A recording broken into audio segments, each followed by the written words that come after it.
Article 6 of the Baptist Faith and Message is about the church. What makes up the church? What constitutes the church? In common parlance, when we talk about the church, oftentimes we think of the building. But really, the church is the congregation, the assembly of God's people.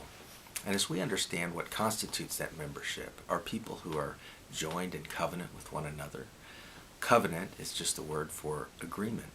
People have decided, pledged their commitment to serve with each other, to worship together, to seek to fulfill the commission that God has given to his people to go into the world and to proclaim God's message of redemption, the good news in Jesus Christ.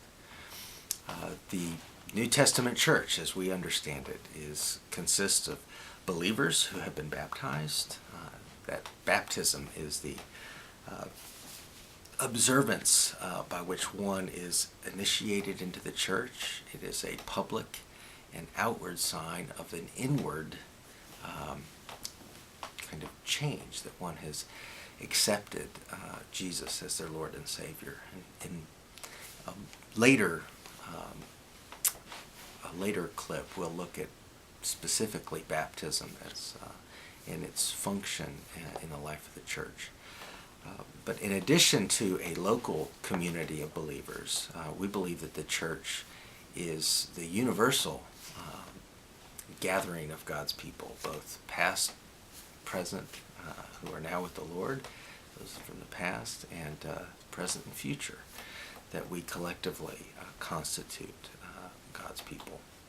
As I've already mentioned in a previous clip, we at Linden Heights have the conviction that the way in which the governance of the local body of believers should be conducted is through the process of everyone having an input, that decisions are made collectively, and that no one member has any more say than any other member.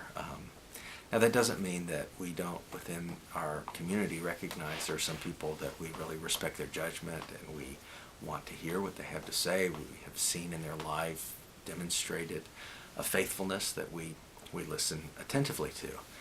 But there is no one by office that has more influence or more of a vote than any other member of the church. And so we believe that it is together that we discern God's leading in our lives and in the ministry of the church.